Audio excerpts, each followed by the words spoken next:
सुरुवात करा सर. आज दिनांक 16/3/2011 मी गोकुळ शिरगावचा सरपंच शंकरराव पाटील, शंकरराव महादेव पाटील, सरपंच गोकुळ शिरगाव. अच्छा सर, आपल्या गोकुळ शिरगावची लोकसंख्या आहे 7,555. अधिकृत लोकसंख्या 2001च्या जनगणनेनुसार. गावामध्ये बोलताय का? हा बोलतोय. आधी वाढीव लोकसंख्या जी आहे, फुगीर लोकसंख्या ज्याला म्हणजे आपण जे येईल म्हणजे जी नोंदीत नाही अशी लोकसंख्या जवळ 20 ते 25,000च्या आसपास लोकसंख्या आहे. आता 2011च्या जनगणनेनुसार त्याचा अजून अधिकृत आकडा बाहेर पडलेला नाही आहे. बर सर, गावामध्ये अंगणवाडी आहे का? अंगणवाड्या आता जवळजवळ 4 अंगणवाड्या आहेत. किती मुले अंगणवाडी देतात सर? प्रत्येक अंगणवाडीत 35 ते 40 मुलं असतात. प्राथमिक शाळा आहेत का शाळेमध्ये? गावामध्ये आहेत. गावामध्ये आहेत, उपनगरात आहेत. असे ज्या भागात लहान मुलांची आहे जाण्या येण्या सोयीसाठी त्या भागात केलेल्या आहेत. नाही सर, मी दुसरा प्रश्न विचारते. प्राथमिक शाळा किती आहे शाळेत गावात? प्राथमिक शाळा 2 आहेत. मराठी शाळा आमच्या 2 उभा केलेल्या आहेत. शाळा नंबर 1 आणि शाळा नंबर 2. किती मुलं एका शाळेत? दोन्ही शाळेत असे 950 ते 1000 मुलं आहेत एका प्रत्येक शाळेत. शाळा नंबर 1 मध्ये तेवढीच आणि शाळा नंबर 2 मध्ये तेवढे. प्रत्येक शाळेत शिक्षक किती आहेत सर?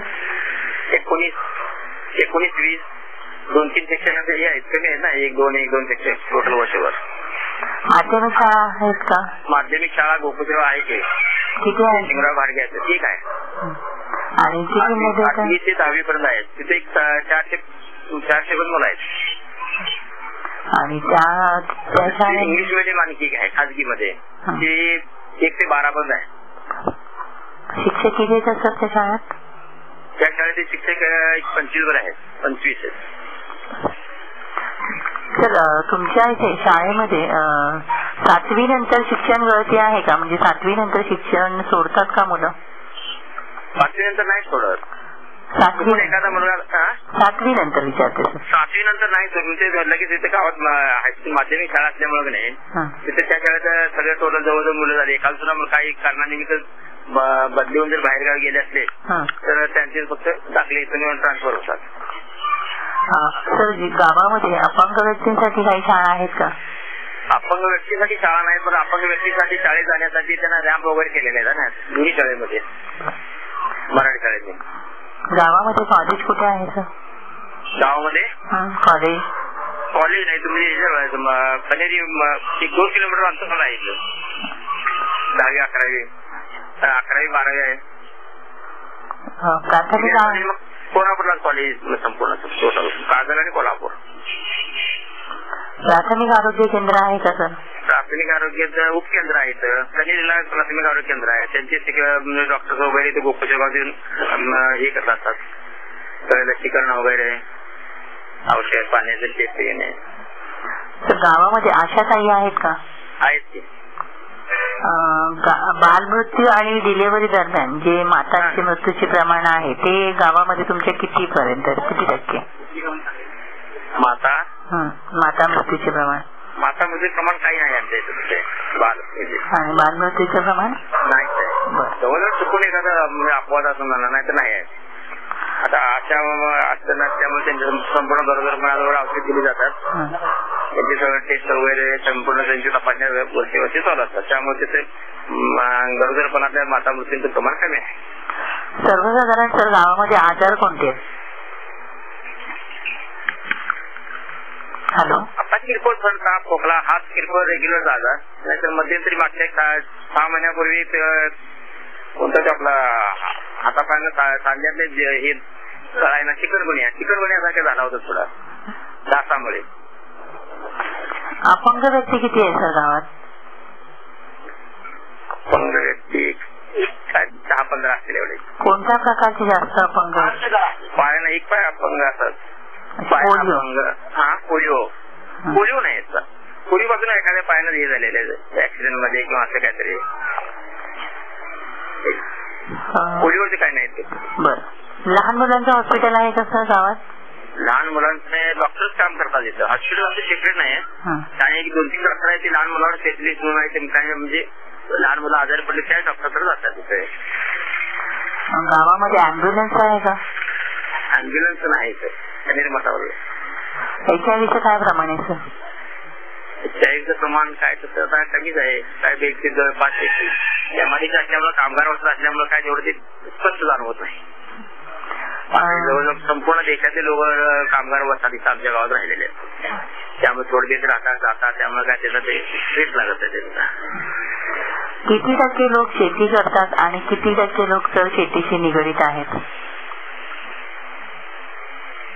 जवळजवळ 50% लोक शेती करतात, 25% लोक शेतीशी निगडीत आहेत, मजूर वगैरे, आणि 30 ते 40% लोक एमआयडीच्या बरोबर बिगारी जातात.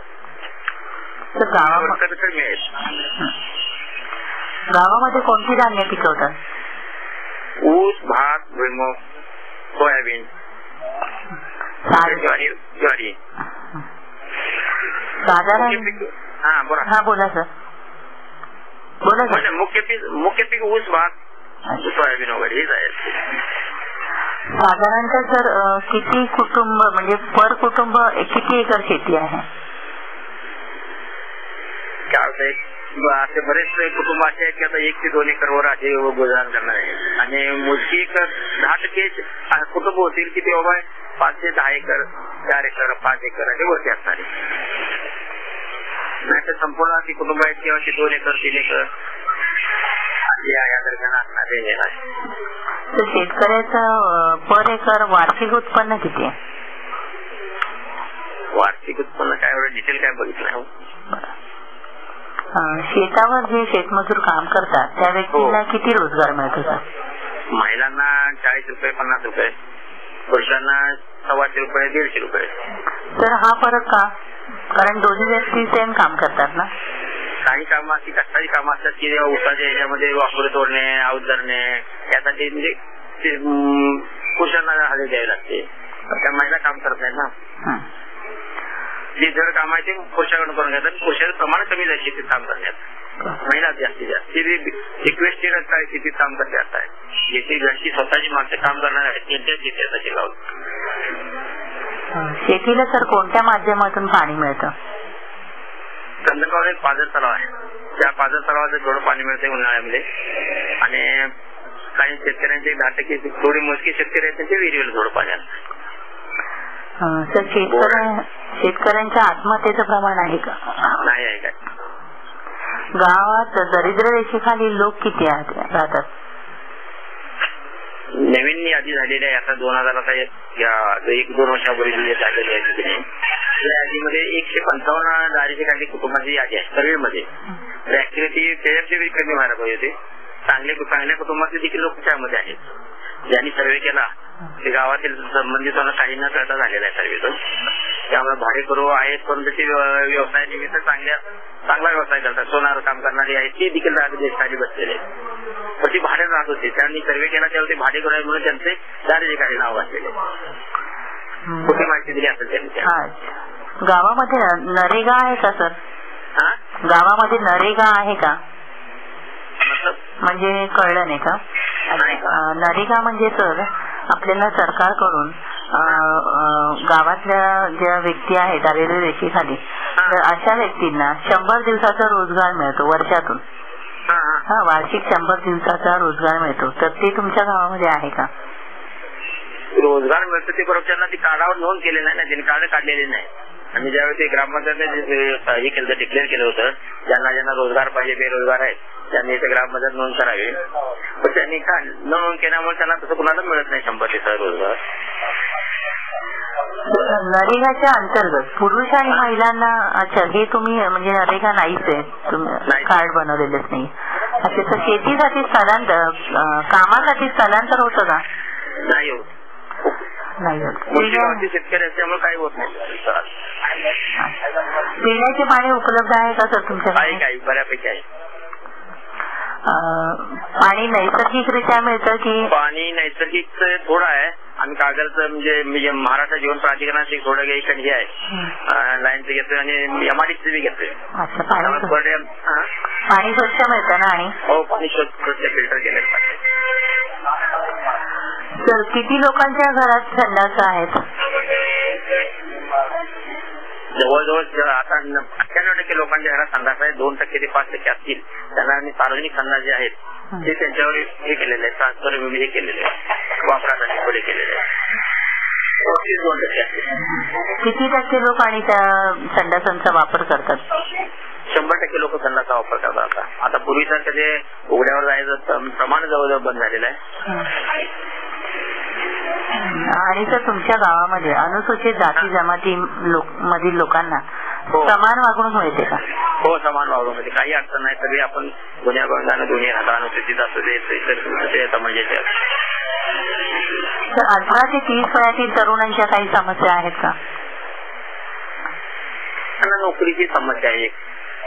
स्किलवर नसल्यामुळे त्यांना साधे म्हणजे मजूर टाईप हेल्पर टाईप नोकऱ्या मिळतात, तिथे टिकत नाहीत, कमी पगार असतो त्यांना. म्हणजे 10वी नापास किंवा एखादा मुलगा ग्रॅज्युएट असतो त्यांना देखील मोठ्या पगाराची अपेक्षा, त्या नोकऱ्या तशा मिळत नाही. त्यामुळे चांगल्या नोकरीची आम्ही आवश्यकता आहे. सर गावामध्ये लोक दारू पितात का? काही प्रमाणात पितात. आता काय आमच्या इथं गोकुळ गावामध्ये संपूर्ण देशाच्या राज्यातली लोक आहेत, त्यामुळे त्यांच्या बरोबर कामगार वसाहत असल्यामुळे काही लोक तिथे असणार. दुकान आहेत म्हणजे पितात. साधारणतः सर लोक किती खर्च करत असतील दारूवर दिवसाला? साधारणतः काय रोजचा 20,000 रुपये आसपास असा खर्च होतो गावाचा. तंबाखू किती लोक खातात गावात? तंबाखूचं प्रमाण आता कमी आहे तसं. तरी साधारणतः तंबाखूसाठी दिवसाला किती खर्च येतो? 500 रुपये जात असेल त्या टोटल गावाला.